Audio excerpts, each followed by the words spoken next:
السلام عليكم ورحمة الله وبركاته. معاكم مصطفى الأزهري وأهلا بيكم في فيديو جديد. الفيديو ده مهم جدا وهنتكلم فيه عن مشكلة موجودة حاليا في تطبيقات فلاتر بسبب محرك امبيلر الجديد. ممكن تكون قابلتك ومش عارف سببها ايه، وممكن تكون مش واخد بالك منها أصلا لأنها بتظهر غالبا على أجهزة أندرويد حقيقية. فلو رفعت تطبيق مؤخرا من إصدار فلاتر 3.7 فما فوق يبقى لازم تجرب التطبيق بتاعك على جهاز أندرويد حقيقي عشان ما يحصلش معاك زي اللي حصل معايا. المشكلة حاليا ظاهرة مع أندرويد وفي مستخدمين اشتكوا منها بالفعل، يعني iOS مش تبعنا دلوقتي. طيب بص يا سيدي، لو لاحظت ان الانيميشن او الرسوميات عموما والصور والشادوز بتقطع بشكل غريب، الاداء العام بتاع الابليكيشن بيقطع بشكل غريب جدا، يبقى الفيديو ده ليك وهنشوف مع بعض المشكلة ونفهم الحل بتاعها مع بعض. الدرور من الحاجات اللي بيظهر فيها جدا المشكلة دي، خصوصا عند فتح التطبيق لأول مرة. خليني الأول أجرب المشكلة على الإيموليتور بتاعي، فخليني أفتح الدرور وأفضل أفتحه وأقفله كتير بالشكل ده وأشوف هل في أي مشاكل ظاهرة معايا ولا لأ. لحد دلوقتي مفيش أي مشاكل خالص ظاهرة معايا، والتطبيق مفيهوش أي مشاكل في الرسوميات أو الأداء. طيب خليني أجرب دلوقتي نفس التطبيق على جهاز أندرويد حقيقي، هل في مشكلة هتظهر عندي في التطبيق ولا هيشتغل بدون أي مشاكل زي ما حصل في الإيموليتور. ودلوقتي وصلت الموبايل بتاعي وهو اللي معروض على الجهاز عامل له ميرور، فخليني كده أفتح التطبيق. تمام، فكده دلوقتي نفس اللي موجود عندي في الموبايل هو اللي ظاهر على الشاشة. هفتح دلوقتي المنيو بالشكل ده. تمام، يبقى أنا كده فاتح المنيو. طيب خليني بقى، طبعا اللاج في لاج ظاهر دلوقتي حالا على الشاشة. خليني كده أفتح، في لاج ظهر في الشاشة. إيه اللي بيحصل ده؟ هو اللي بيحصل ده طبيعي؟ في حاجة غريبة جدا جدا بتحصل. خليني أصدمك يا صديقي وأقول لك إن ده بسبب الريندرينج انجن الجديد بتاع فلاتر اللي اسمه امبيلر، وده دلوقتي بقى بيتفعل بشكل تلقائي على الاندرويد بدون تدخل منك. ايه ده؟ يعني انا لو بستخدم اصدار حديث شوية من فلاتر ورفعت تطبيق اندرويد ممكن يحصل فيه المشكلة دي؟ ايوه، عشان كده بقولك لو انت رفعت تطبيق قريب بفلاتر باصدار اعلى من 3.7 لازم تجرب الاصدار بتاعك على جهاز اندرويد عشان ما يحصلش معاك زي اللي حصل معايا هنا. بص في الجهاز الحقيقي اللاج عامل ازاي؟ اللاج باين بشكل كبير جدا على جهاز الاندرويد الحقيقي. شايف اللاج اهو.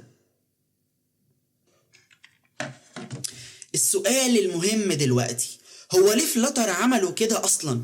طب ما كل حاجة كانت شغالة كويس، ايه اللي يخليهم يضيفوا محرك رسوميات جديد اصلا؟ وبعدين الامبيلر ده لازمته ايه؟ هنعرف مع بعض بعد الانترو.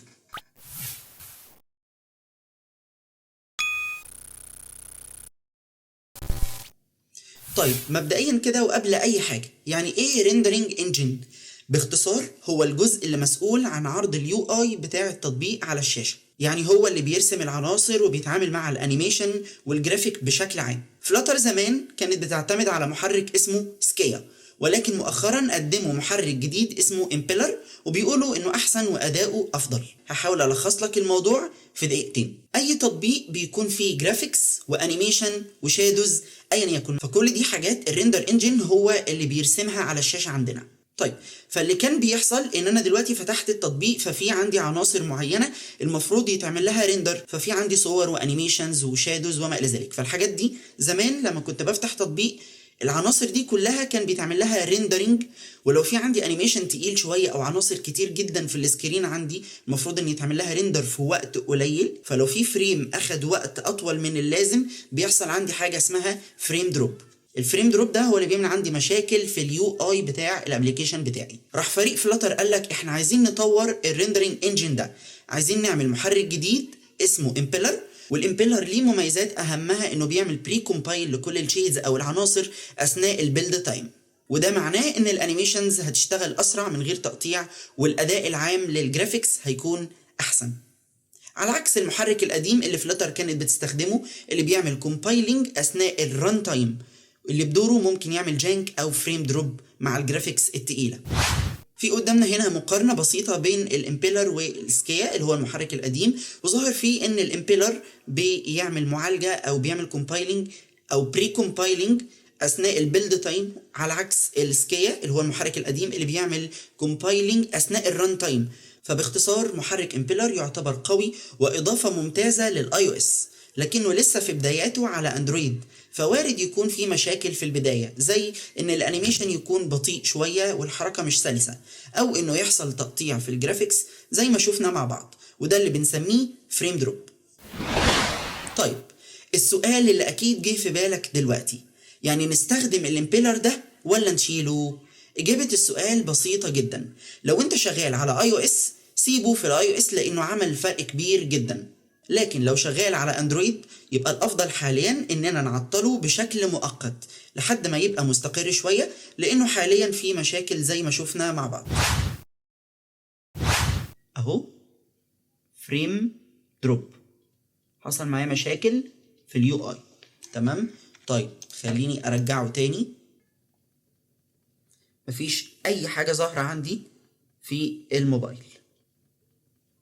تمام كده. فبالاثبات العملي السكيا حاليا مستقر اكتر على الاندرويد، والمحرك الجديد الامبيلر فيه مشاكل واضحة جدا على اجهزة الاندرويد الفعلية. غالبا او بنسبة كبيرة بتبقى المشكلة دي ظاهرة فين؟ على اجهزة اندرويد الحقيقية. طيب في حاجة احنا هنا هنضيفها في الاندرويد مانيفست لو احنا عايزين نطلع الابليكيشن بتاعنا برودكشن ونلغي فيه خاصية الامبيلر. هنعملها ازاي؟ هنقوم جايين هنا في الاندرويد مانيفست، هنلاقي في عندنا تاج اسمه ابليكيشن جواها اكتيفيتي، جوه الاكتيفيتي دي شويه حاجات وميتا داتا ماليش دعوه بيهم، مش هقرب منهم. طيب هضيفها عندي فين؟ هضيفها عندي بعد الاكتيفيتي. هقوم نازل كده وهضيف له الميتا داتا دي. الميتا داتا دي عباره عن ايه؟ بديله هنا النيم والفاليو. النيم اي او اي فلاتر كذا كذا كذا انيبل امبيلر. طيب هل انت عايز تفعل الامبيلر؟ لو ايوه هتخلي دي ترو. طب لو انا عايز الغيه اصلا هخلي دي فولس. تمام كده.